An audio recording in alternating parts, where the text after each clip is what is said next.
Shalom jemaat yang diberkati Tuhan. Mari kita berdoa untuk mengawali pembacaan Alkitab dan renungan firman Tuhan. Kita berdoa.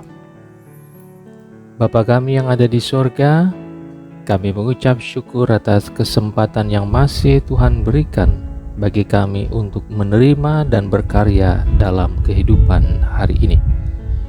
Sebelum kami berkarya dalam tugas-tugas kami masing-masing, kami mau mendasari segala aktivitas kami dengan terlebih dahulu mendengarkan sabda firman Tuhan.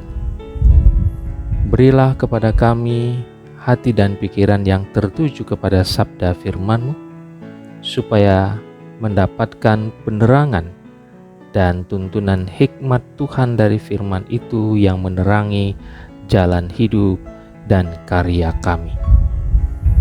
Di dalam nama Tuhan Yesus, tolong kami. Amin. Hari ini Kamis 28 Oktober 2021, Almanak Nas GKE bersumber dari Ibrani pasal 9 ayat yang pertama sampai dengan ayat yang ke-12. Ada dua perikop, tempat kudus di bumi dan di sorga, serta Kristus adalah pengantara dari perjanjian yang baru. Tetapi saya akan membaca khusus ayat yang ke-12 sekaligus menjadi penekanannya. Berbunyi demikian, dan ia telah masuk satu kali untuk selama-lamanya ke dalam tempat yang kudus, bukan dengan membawa darah domba jantan dan darah anak lembu, tetapi dengan membawa darahnya sendiri, dan dengan itu ia telah mendapat kelepasan yang kekal. Demikian firman Tuhan. Berbahagialah kita yang mendengarkan firman Allah dan yang melakukannya. Amin. Saya memberi judul untuk perenungan hari ini, Yesus Imam Besar. Jemaat yang dikasihi Tuhan, membaca surat Ibrani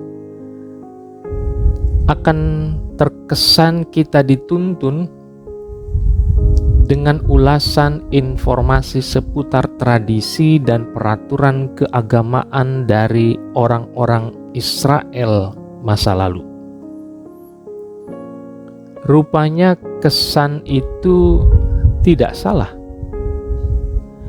Itulah sebabnya surat ini diberi nama Ibrani sebagai penunjuk identitas kelompok orang-orang Israel yang berada di perantauannya.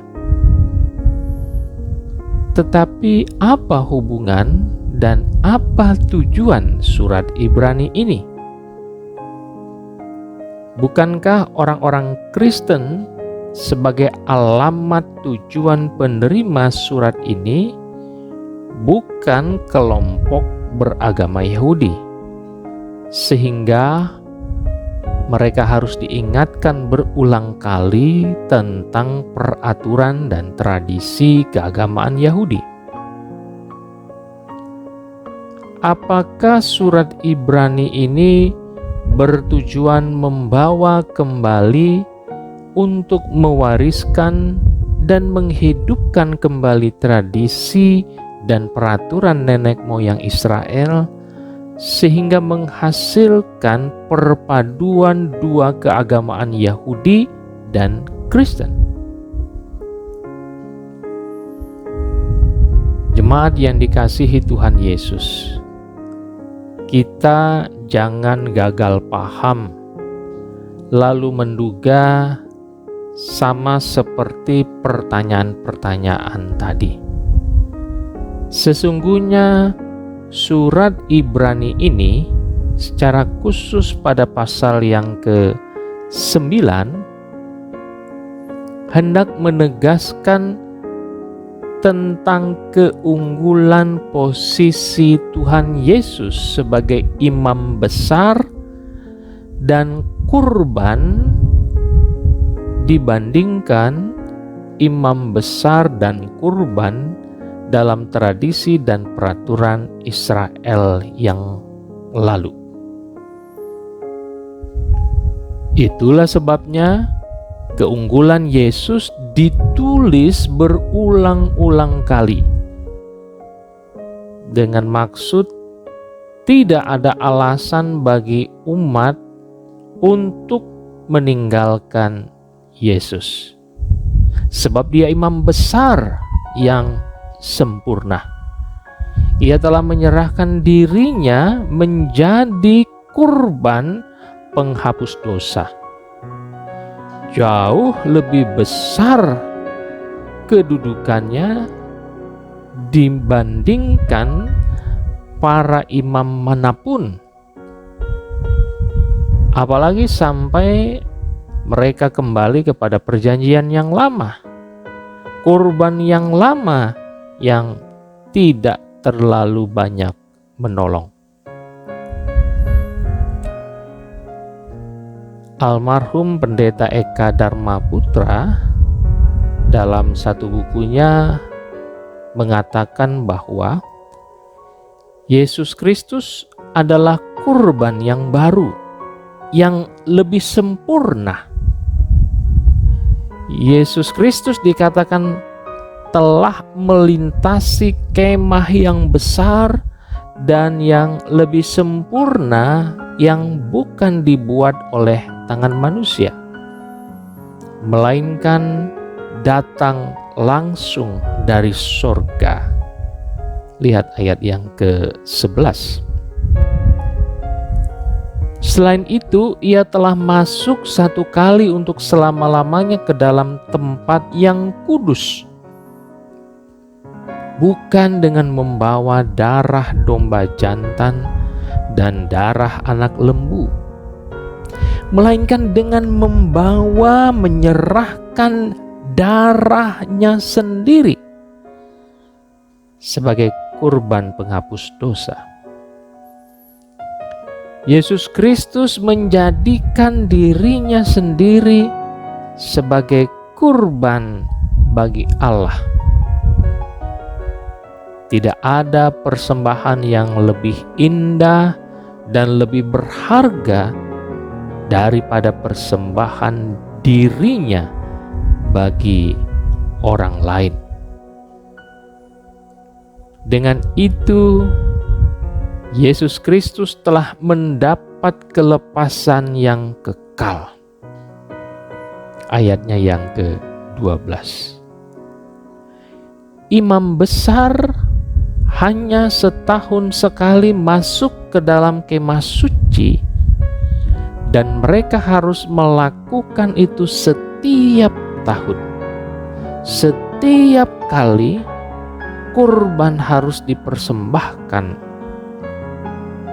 Namun korban diri Yesus Kristus adalah hanya sekali untuk selama-lamanya, tidak berulang-ulang. Saudara jemaat yang diberkati Tuhan, ada 4 keutamaan korban diri Yesus Kristus dibandingkan dengan kurban dari binatang untuk persembahan dalam tradisi dan peraturan Israel. Yang pertama, Yesus Kristus berkurban sifatnya sukarela, sementara binatang kurban kapasitasnya adalah terpaksa dan dipaksa. Yang kedua, persembahan Yesus itu spontan, bukan diminta atau dipaksa seseorang, tetapi semata-mata karena kasih-Nya. Dan kasih itu yang mendorongnya sukarela menyerahkan dirinya sekalipun itu berat. Sementara persembahan binatang itu ditetapkan oleh hukum yang berlaku sebagai keharusan untuk penghapus dosa umat. Yang ketiga, Yesus mengorbankan dirinya dengan sadar. Apa itu salib? Sementara binatang tidak menyadarinya, dan akibat dari semua yang akan diterimanya. Dan yang keempat, bahwa korban Yesus itu diberikan karena roh ketaatan dan juga kebebasan. Namun yang luar biasa dalam diri Yesus adalah sekalipun pedih dan berat di dalam kebebasan itu, ia memilih untuk taat, bahkan sampai mati. Bukan kehendakku, melainkan kehendakmu jadilah. Sementara pada binatang, ia pasrah tak berdaya, bukan karena taat. Bapak, Ibu, saudara-saudariku, dari sapaan firman ini dengan tegas, marilah kita sungguh-sungguh menerima Tuhan Yesus sebagai imam besar dan korban yang menyelamatkan diri dan hidup kita. Yesus Kristus telah berkurban sebagai korban, sacrifice, bukan korban victim. Kesempurnaan semua itu didasari karena kasih. Dan kasih itu sangat mahal, bahkan tak ternilai. Tanpa penumpahan darah kurban Yesus, tidak ada pengampunan. Kasih menuntut pengorbanan diri kita untuk tidak jatuh ke dalam perbuatan dosa kembali. Selamat bertekun dan setia melakukan firman Tuhan. Hiduplah dalam kasih Kristus. Tuhan Yesus memberkati. Amin. Mari kita berdoa. Terima kasih Tuhan atas sabda firman-Mu yang mengajak kami, mengingatkan kami, dan menuntun kami untuk hidup dalam kasih pengorbanan Kristus, supaya hidup kami pun menjadi hidup yang berkenan di hadapan-Mu. Hidup yang menjadi berkat, dan biarlah sabda firman-Mu yang sudah kami dengar menerangi dan menuntun kehidupan dan karya kami. Tuhan berkati kami dalam karya kami hari ini.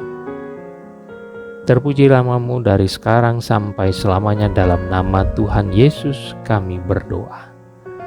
Amin.